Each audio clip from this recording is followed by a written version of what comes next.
internamente no cliente, eu, em conjunto com o cliente, obviamente, posso fazer o que eu quiser, desde que eu esteja dentro das NBRs. Perfeito? Então, eu tenho liberdade total. Agora, quando eu estou numa subestação de entrada de concessionária, eu não tenho liberdade nenhuma. Eu só posso adotar os modelos construtivos dela. Somente o que está em norma da concessionária. Não tem margem. Pode ter, mas esse tipo de margem não tem. Quando a concessionária pede só blindado, é só blindado e ponto. Não tem margem para alvenaria. Ah, Hilton, mas o cara já existe uma alvenaria. Okay? Aí ok. Ela não vai pedir para o cara construir tudo de novo. Se você, por exemplo, vai fazer um aumentozinho de demanda, ela, na grande maioria das vezes, ela não vai botar o pé no toco, tá? Mesma coisa, gente. Vamos lá.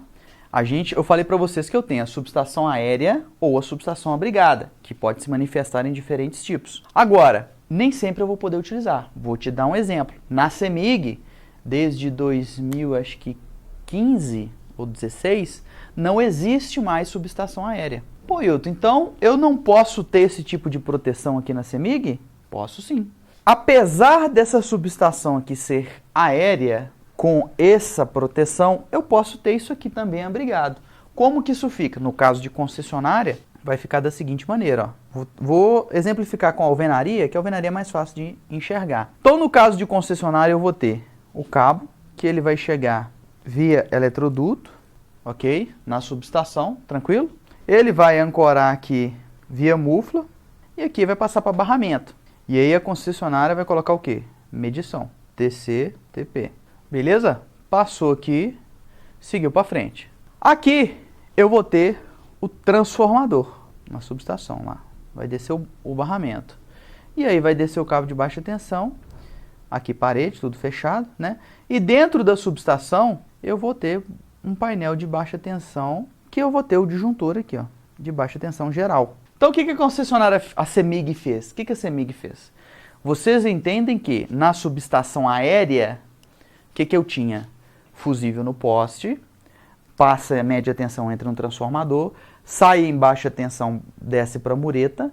Lá na mureta eu tenho o disjuntor de baixa tensão e depois eu tenho a medição. O que acontece nesse caso especificamente? Eu estou medindo o cliente em baixa tensão, ou seja, todas aquelas perdas do transformador, quem está assumindo é a concessionária.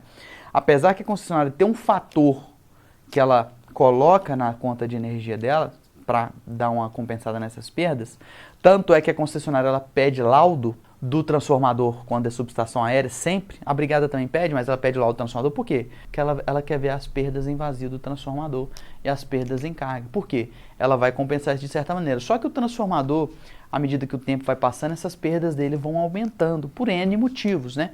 E aí, ela já está começando a levar ferro. Então, o que esse amigo falou? Cara, eu vou tirar essa perda, elas chamam de perda técnica do meu sistema. O que eu vou fazer? Eu vou descontinuar a subestação aérea e eu vou obrigar o cara a colocar a subestação abrigada. Mas eu não vou forçar ele a gastar muito colocando um disjuntor e um relé. Eu vou colocar medição em média, vou medir agora todas as perdas do transformador dele também e a instalação dele também. E, ou seja, atendi a NBR 14039, tem o disjuntor na baixa tensão, que necessariamente esse disjuntor tem que estar dentro da subestação.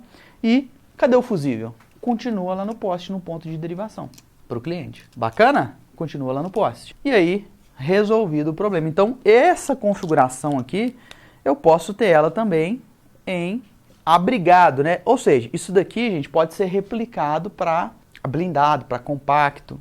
É só eu mandar o diagrama unifilar com o comando que eu preciso, né? Também. Aqui eu não tenho tanto comando porque eu não tenho disjuntor. Você comentou aí, eu vejo que a CEMIG já tem um tempinho que agora só é abrigadas, né? Abaixo de 300, qualquer uma do tipo. Pela sua experiência, você acha que as outras concessionárias podem adotar essa situação, já que a situação é bem técnica em relação a essa leitura que você está falando? É possível. Por quê, gente? Vou falar para vocês. A CEMIG, ela é uma grande referência em termos de concessionária, na parte técnica. Ela é uma referência muito grande, tá? No Brasil inteiro. Tanto é que algumas concessionárias, quando você pega, por exemplo, a parte da proteção e você olha a parte da CEMIG, os caras copiaram a norma da CEMIG. Os caras deram um Ctrl+C, deram um Ctrl+V na norma deles e, por exemplo, assim era a Eletrobras. um exemplo, né?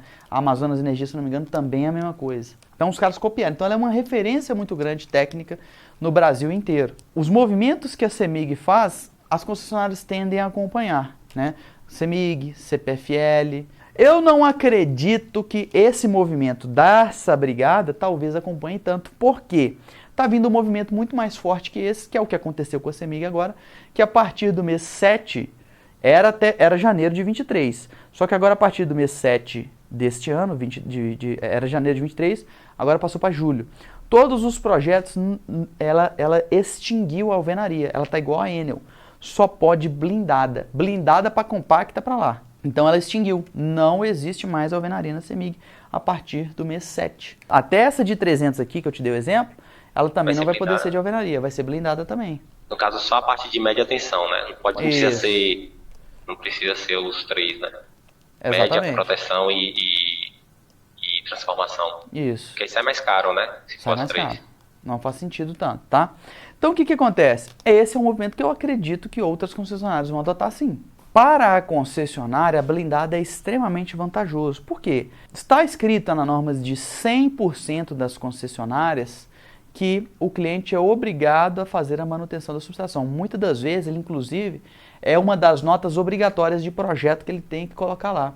Em que ele coloca, eu, fulano de tal, que é o proprietário, me responsabilizo pela manutenção, da subestação, parará. Então, e aí a concessionária ela tem muitos problemas do seguinte modelo. Por exemplo, aqui em Belo Horizonte, a gente tem aqui o Mineirão, vocês conhecem, né?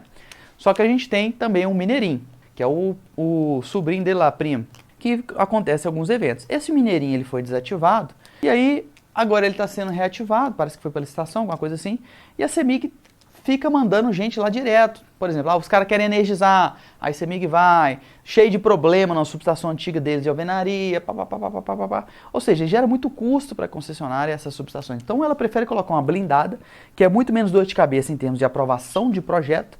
O avaliador não tem que ficar conferindo muita coisa que na alvenaria ele vai ter. Ele esquece porque todo blindado tem que ser homologado, o fabricante tem que ser homologado na concessionária. Então, se ele já é homologado, o cara nem preocupa. Ele já sabe que já vai vir num padrão de teste, qualidade, tudo certinho. É uma subestação que gera menos defeito e, consequentemente, para a concessionária é fantástico isso, porque defeito no cliente também representa ela ter que ir lá, desligamento, ajudar aquele cliente de alguma forma, né? Implica também, se aquele cliente der um defeito, um cliente muito grande, ele vai prejudicar o sistema elétrico dela. Então ela só tende a ganhar nisso daqui, em de diversos setores no processo dela de atendimento àquele cliente. Qual é o custo, mais ou menos, de uma blindada e uma de alvenaria, uma diferença, né? Porque o cliente, você sabe, né? O cliente tudo é custo, né? Vamos lá. Qual que é o arranjo construtivo dentro disso aqui que a gente falou? É o quê? É 1, 2, 3, 4 transformadores dentro da subestação, o transformador está deslocado. Dentro da subestação, eu tenho quantos disjuntor? Por quê, gente? Vamos lá. Esse conceito da NBR 14039 tem um ponto que ninguém te fala. Eu vou te falar aqui agora. E, aí, o que acontece? O que eu te sugiro, tá? Quanto à blindada, vou pedir que você vá lá no nosso canal do YouTube. A gente fez um estudo de caso do último evento que a gente teve. Foi o primeiro estudo de casos. Ele construiu uma blindada. Ele falou, eu acho que ficou na faixa de 350 mil, tá? Ou 360 lá, a blindada dele. Falou construção, quanto que ele cobrou, acho que ele cobrou foi uns 30 mil, né? Ele não... 30 mil só para acompanhar, ele não e fazer o projeto, né? Acompanhar a construção e fazer o projeto. Ele não colocou mão de obra, não colocou nada. Só a mão de obra dele, de acompanhamento e do projeto e estudo da subestação, né? Então tem tudo lá, aí você vai ver, ele falou legal de custo lá. Né? Só que a alvenaria, só que muda também, como eu te falei, depende da quantidade de saídas que você vai ter e etc. Então não tem como te falar, o preço é X. Então lá você vai ter uma base de preço, lá dele era o quê? Era entrada, medição, proteção e seccionamento. Aí ok, dentro disso daqui, desses dois pontos, o que eu quero trazer para vocês? Quando a gente está fazendo o projeto da subestação, é uma boa prática para vocês, como eu tenho total liberdade dentro da instalação do cliente e eu não tenho na concessionária, o que eu recomendo para vocês? O que interessa para a concessionária na subestação, gente? Fala a verdade, no final das contas. O que tem que estar certinho ali para ela, funcionando legal, que é o que mais interessa para ela? A medição? Medição. Caixa, cofre dela até ali. Só que tem um outro ponto também, que é esse é o top 1, né? Qual que é o top 2 que mais interessa para ela também? Proteção. Então, ela quer saber disso. Tanto é uma boa prática que eu recomendo, quando você for fazer o projeto, a subestação de entrada, você só faz o basiquinho. Só coloca medição, proteção e derivação. Faz só medição, proteção e derivação. Por que derivação? Aqui você vai ter que ter uma chave seccionadora, naturalmente, o cabo, e aí o cabo vai, caixa de passagem, e segue para o seu transformador. Mesmo que o seu transformador está colado numa sala do lado, mas ela só vai vistoriar isso daqui. Você vê em planta, só para vocês entenderem, né? No caso, seria até esse ponto aí que elas estão exigindo a parte blindada. Daí para frente, é do jeito que você quiser. Depois da entrada, para dentro é por sua conta. Você faz do jeito que você quiser. O que interessa para ela é isso aqui, ó. Medição, proteção, e você vai ter que ter uma derivação para mandar para dentro da sua planta. Então, o que eu te recomendo até para você ter menos reprova? Ou seja, se você coloca um transformador aqui, ela vai meter o bedelho lá no seu transformador. Ela vai falar, olha, o seu transformador não está assim, ele não está assado, ele vai ter que ficar assim. Então, eu tiro o transformador daqui de dentro. E aí, na planta, muitas das vezes, né, se eu olhar uma subestação aqui em planta, ó, vamos supor um transformador pequeno. Então, às vezes, você colocar medição, proteção e transformação, ou seja, você vai botar o transformador do cliente aqui direto. Aí também tem que ver, né, gente?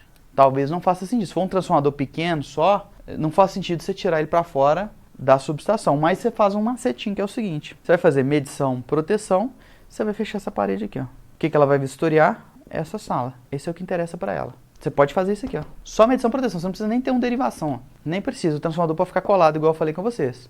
Pode ter uma derivação? Pode. Aí você não precisa de botar essa parede aqui, que é mais tranquilo, né? Ela não vai te dar tanta... a chance de ser reprovado isso aqui é baixa. Por quê? Você só tem uma chave seccionadora aqui. Não tem um transformador aqui. Ele fica no campo. Por exemplo, eu tenho vários transformadores, 2, 3, né?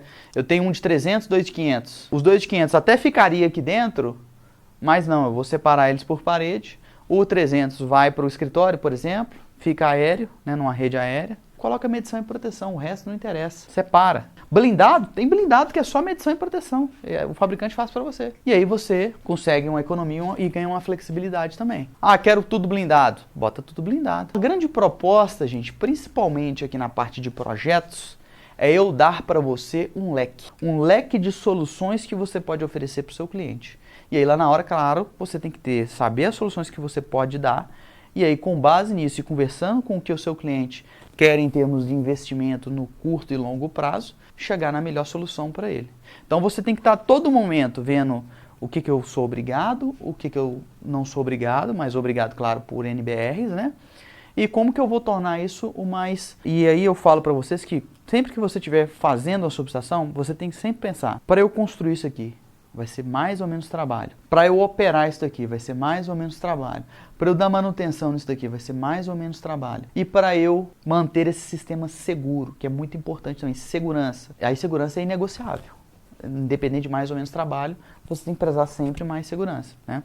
Então dá para você ter muita segurança com soluções baratas e também com soluções mais caras. Então, todos esses pilares têm que estar a todo momento na sua cabeça quando você vai fazer a sua tomada de decisão junto com o cliente. E claro, né, gente, o custo-benefício da solução é importante também no final das contas, afinal, uma das nossas funções é essa, né, enquanto profissionais que está fornecendo esse tipo de solução para o cliente. Tranquilo, né, gente? Vamos seguir aqui. Tem 2 tópicos aqui que eu quero tratar ainda, dentro disso aqui ainda, dessa linha de raciocínio que a gente está, a respeito da 14039, em termos de qual tipo de proteção eu vou ter. No início, o colega falou assim, olha, Hilton, abaixo de 300 eu não vou utilizar disjuntor. Ok, mas não necessariamente, né, eu fujo do relé de proteção. Ok, maior que 300, necessariamente eu vou ter o disjuntor de média, mais o relé. Só que, menor que 300, existe uma situação que eu posso ter, não tenho o disjuntor, ok, né, ele sai, mas eu tenho que botar o relé. Qual situação que é essa? Algumas concessionárias, na verdade que eu sei a CPFL, ela vai pedir para você, mesmo na subestação aérea, onde você tem lá, né, o poste está equipado lá, né, você vai ter aqui o suporte, a chave, sai da chave, entra no transformador, sai do transformador, entra no eletroduto, sai do eletroduto, entra na mureta. Se eu vir isso aqui de frente, eu vou ter a mureta de frente, com a medição dela aqui e tal, os painéis. Ela vai me pedir eu colocar aqui, a CEMIG pedia isso, não pede mais, um relé acionando o disjuntor de baixa tensão. Quando que ela pede isso daqui? Quando eu tenho usina. Usina na baixa tensão do cliente, a usina sempre vai estar na baixa, né, normalmente. Só que o cara tem subestação aérea. Ela vai falar, olha, você tem aérea, ok, você tem uma usina aí, por exemplo, de 250 kW de potência de saída de inversor, porém você tem que colocar um relé microprocessado com as funções lá X, Y, Z, tá? Não vou falar quais necessariamente. E aí o seguinte, gente, aqui isso implica no quê? Em alguns detalhes. Primeiro ponto necessariamente é o seguinte, na mudança do disjuntor. Eu tenho que ver se esse disjuntor, e a grande maioria não é assim, né, do que é convencionalmente utilizado na baixa tensão de subestações aéreas, ele é o disjuntor convencional. Ele tem o elemento térmico e magnético. O elemento térmico para sobrecargas, que é um bimetálico, e o elemento magnético, que é a bobina. Então, esses disjuntores, eles não têm o que a gente precisa. O que a gente precisa para o relé acionar o disjuntor de baixa tensão? Bobina de abertura. O convencional não tem, mas tem disjuntor de baixa tensão que ele tem bobina de abertura que você pode colocar nele. Eu tô com um caso desse na Copel. Você sabe me informar se pede esse, no caso, o relé no disjuntor na baixa tensão ou eu posso colocar só o disjuntor de baixa tensão convencional? É com usina, tá? Posto de transformação de 300 com usina fotovoltaica. O que acontece? Lá na Copel, eu não lembro de cor, tá? Mas se você for na NTC dela lá, no finalzinho, ela tem vários diagramas unifilares. E nesse diagrama unifilar, na parte superior, ela fala para você, usina com inversor e mais potência até 300. Então o que acontece? Você vai ter que verificar esse diagrama. Usina com inversor, potência até 300 kW. E nesse diagrama vai estar te informando qual que é a proteção. Então, se a proteção que tiver lá, o que ela vai ter, né? Basicamente, você vai ter o transformador, você vai ter o disjuntor de baixa tensão, né? E aí pode ser que você tenha um diagrama assim, ó. TC, TP, manda num relé. E aqui vem. Só que aqui é o quê?